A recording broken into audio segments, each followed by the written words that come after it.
We can speak now to Serge Sefai, who's a head teacher of Sacred Heart School, State School in South London. Morning to you. I mean, the pictures we've just seen are of, rolling green fields as far as the eye can see, beautiful resources, great facilities. Presumably, that's the difference between independent and state schools like yours. Well, when Sir Michael talks about athletes, no wonder they're going to be coming from the private sector when you see the sort of scenes you've just seen now. You're looking at our playing field, it's behind me now.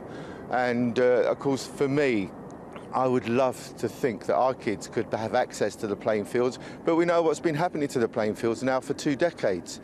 And the irony, of course, is now we're having parents being arrested because the children are overweight. There's our lunch in school are being micromanaged, yet where can our children get exercise? Access to playing things like rugby, tennis, everything you've just seen now is simply not available to our children.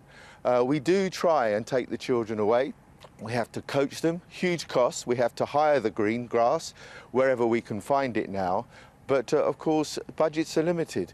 And I just want to go back to the fact that it's just not fair.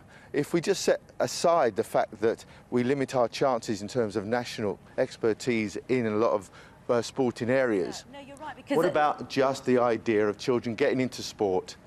It's wrong. Serge, because that's right, because we say that there's only 7% of children in this country who go to independent schools, yet 40% of Olympians come from the private schooling system. It's pretty startling. In terms of the attitude towards sport in state schools, is there a sense that actually it's the academic standards that we need to concentrate on, whereas perhaps in the independent sector, excellence in academia is a given, it's a standard, and then the interest comes, well, what you're paying for all the hidden extras, and this becomes the sport. Do you see what I mean? That in the state sector, actually, sport is seen down there, perhaps with music and drama, as a sort of extra if you've got time in the week. It's not either or. You either run a good school or you don't. As far as I'm concerned, I would love to have playing fields close by. I'd love to be able to afford to take our kids there on a regular basis, because the other added factor that, of course, I've mentioned, if we're taking the kids in a coach, forget the price now. We can always try and find more money in the school budget, but simply the time on the curriculum to get there, to get back at a certain point in time. This is all time out of the curriculum, which, of course, when you're under pressure to achieve academic standards, just makes everything far more difficult.